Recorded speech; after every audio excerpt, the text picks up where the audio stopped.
C'est donc sur le terrain qu'Alexis Sanchez s'est exprimé, un doublé pour lui, pour offrir la victoire à Reims 2-1 hier soir. 16e but, donc toute compétition confondue, 15e et 16e but. Pour lui, il est à quelques mois de la fin de son contrat si l'option n'est pas levée. Alors la priorité de l'OM, désormais, la priorité de Longoria, est-ce que ça doit être de prolonger Sanchez ? 32-16, appelez-nous pour en débattre. Et rappelons les infos sur le dossier avec Florent Germain, notre correspondant à Marseille, qui est plutôt Alexis Sanchez au fil. Salut fraté.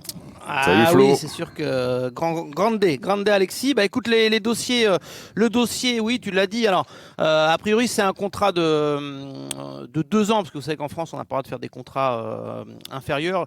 Mais il y a un commun accord. La deuxième année ne se fera que si les deux parties sont OK pour poursuivre l'aventure. Donc, ça dépendra grandement de la Ligue des Champions. Ça dépendra aussi des ambitions de l'OM et du recrutement, peut-être des garanties qu'aimerait avoir un joueur comme Alexis Sanchez. Ça dépendra évidemment du feeling qu'il a avec ce club, mais là-dessus on n'est pas trop inquiet parce que les retours qu'on a ces derniers jours, c'est que lui il se sent très bien à Marseille, très bien à l'OM. Il a retrouvé le goût de jouer, le plaisir d'évoluer dans un stade comme le stade Vélodrome, donc là-dessus il n'y a pas de souci. Donc voilà, et aussi de son utilisation, il y aura un vrai débat sur le fond et sur son utilisation sur le terrain, puisque lui, vous le savez, on en a beaucoup parlé, c'est parfois un petit peu plein de se sentir esseulé, de faire beaucoup d'appels devant. Peut-être aimerait-il avoir justement du soutien. Donc il y aura aussi un enjeu sportif. C'est ce qu'on croit savoir par rapport à une discussion avec Igor Tudor sur son utilisation et le fait qu'il soit associé ou pas avec un deuxième attaquant. Et puis voilà, on croise tous les doigts pour qu'il reste, puisque effectivement, je te l'affirme. On en a encore eu un beau débat avec Eric sur notre beau plateau de BFM Marseille. Ah ouais, d'ailleurs, je suis en train de te regarder, c'est bizarre. Tu es à la radio et à la télé en même temps, Flo. C'est dingue, hein. C'est fou. Et je confirme, et je crois qu'Eric était d'accord. Jérôme, nous on disait que franchement depuis 10 ans, citez-moi un joueur qui est meilleur que lui, qui inspire cette classe technique, cette justesse technique, cette capacité à être tout simplement plus fort que les autres. Moi j'en ai pas trouvé beaucoup. Je pense que c'est le meilleur depuis une dizaine d'années à l'OM. D'accord. Ouais. Ils ont enterré Payet les deux là. Non, mais offensivement, oui, très certainement que c'est une des meilleures recrues sur les dernières années. Ce qui me paraît logique de toute façon, parce qu'il y a eu tellement d'échecs dans ce rôle d'attaquant. À chaque fois qu'on nous annonce le grand attaquant, et puis à l'arrivée, c'est des illusions à chaque fois.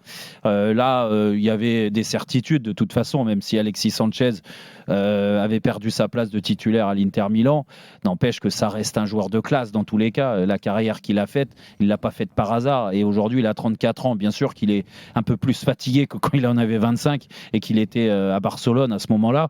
Mais tout ce qu'il a gagné, tout ce qu'il a fait avant dans sa carrière, en arrivant à Marseille dans cet effectif-là, ça me paraît logique qu'il arrive à tirer son épingle du jeu. Après, de là à être un des seuls, parce que hier sur le terrain, moi je veux bien qu'on me dise Marseille, fantastique, flamboyant, non pas du tout. Hier, merci Sanchez, parce que s'il n'est pas là, jamais ils reviennent dans le match et jamais ils le gagnent, parce qu'il y a eu encore des joueurs qui ont montré quelques lacunes. Certains ont atteint, je pense, le plafond de verre, et que techniquement, je te parle, je parle même pas physiquement, je parle techniquement, et que je pense que ça va jouer dans le choix d'Alexis Sanchez aussi.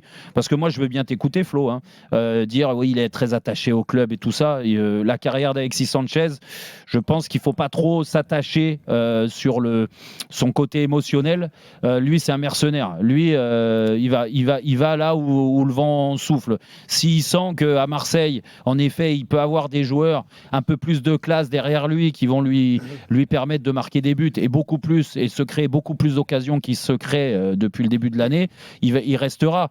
Mais moi, encore une fois, on en revient, je sais pas, Eric ou même Jean-Michel, sa déclaration qu'il a faite il y a quelques semaines maintenant, après l'élimination en Coupe de France. Ouais.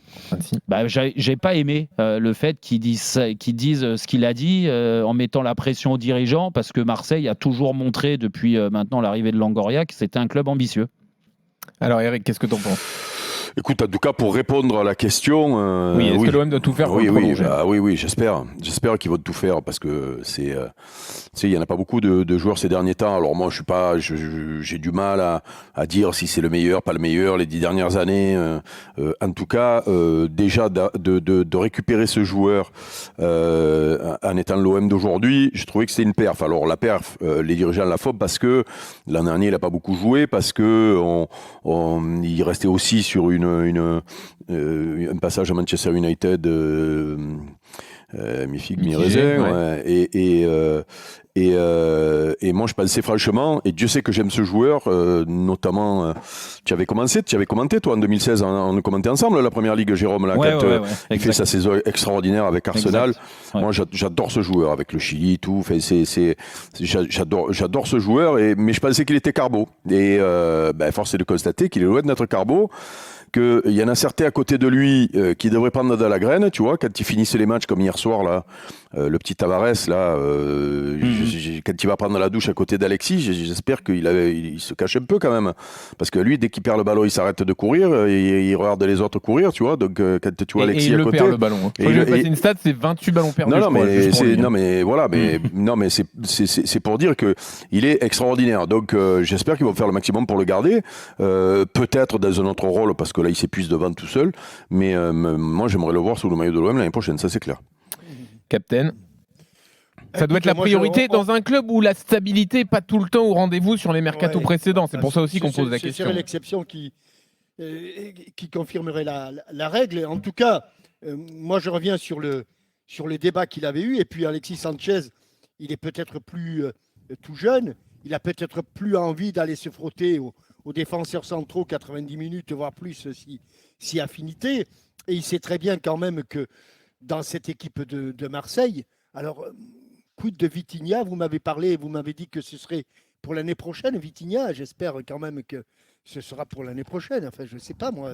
Ce serait bien qu'on le voit un peu d'ici la fin de la saison, un peu comme on a vu. Tu as raison, c'est un vrai débat, c'est un vrai débat, capitaine, et c'est pour ça que je disais qu'il y aura aussi des considérations sportives, parce que si Igor Tudor considère qu'il ne peut pas se passer d'Alexis Sanchez en pointe, parce que en gros il est trop fort et que dos au jeu il combine à merveille, quid de Vitinha. Donc à un moment donné, il y aura un arbitrage à faire du côté des dirigeants et du côté du coach. Ça c'est clair, tu as raison. Oui, Flo et vous tous, il me semble quand même que dans les grandes équipes qui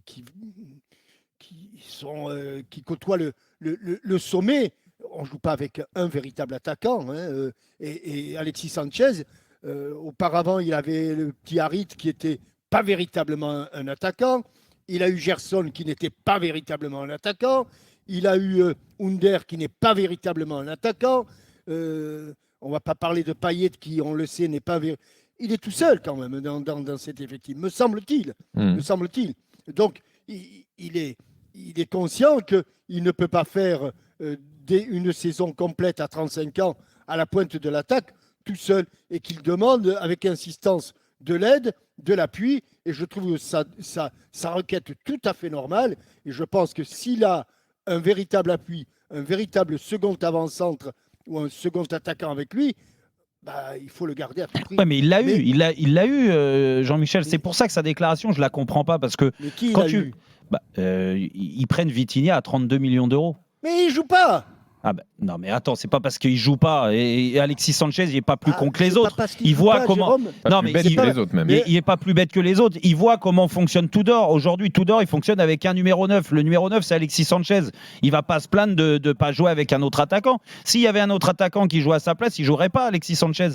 Donc c'est plus. Tu penses que s'ils avaient un attaquant de la valeur d'Alexis Sanchez ou supérieur, parce que je pense que Vitinha.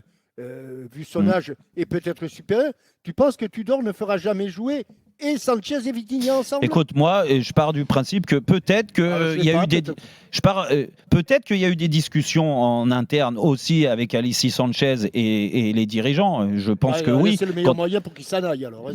Oui, et peut-être qu'ils n'ont pas été rassurés par rapport à ce que leur a dit Alexis Sanchez avant le mercato d'hiver. C'est une possibilité aussi. Alexis Sanchez, il l'a montré. Il a du mal à rester très longtemps dans les clubs, et surtout quand aujourd'hui il a 34 ans, et il peut se dire bon bah écoute, j'ai peut-être une opportunité d'aller dans l'année prochaine avec la bonne saison ça que je fais. Ça, Jérôme. La question c'est de savoir si l'OM doit faire le forcing pour le garder. La question du jour. Qu'est-ce que tu veux qu'il fasse de plus, Eric ? Franchement, ils l'ont recruté. Je pense pas qu'il soit malheureux au niveau du salaire. Je sais pas. Moi, je les connais pas, les conditions financières de Alexis Sanchez, son contrat. Mais si tu as une année en option, qu'est-ce que tu veux qu'il fasse de plus ? Ne serait-ce que de le rassurer sur les ambitions de l'OM. Si le joueur il a pas envie d'écouter, non, mais là c'est mais après vraiment c'est le joueur qui a son destin entre ses mains, puisque il n'y a pas de souci. Moi je pense que le club va faire ce qu'il faut, peut-être au niveau du contrat, peut-être au niveau des demandes sportives, qui le rassurerait au niveau des ambitions, puisqu'on a compris qu'il avait envie de faire mieux, envie de gagner en fait. Gagner, en tout cas de faire mieux que ce que l'OM a fait en Ligue des Champions cette année, tu vois, si ça peut passer en 8e, on a bien compris qu'il était déçu notamment de ce qui s'est passé en Ligue des Champions. Bon ben voilà, tu dois essayer de te mettre dans le rouge, tu dois essayer de répondre aux exigences d'un joueur comme ça. C'est un des rares joueurs de haut niveau que tu as dans ton effectif. Oui, mais Eric,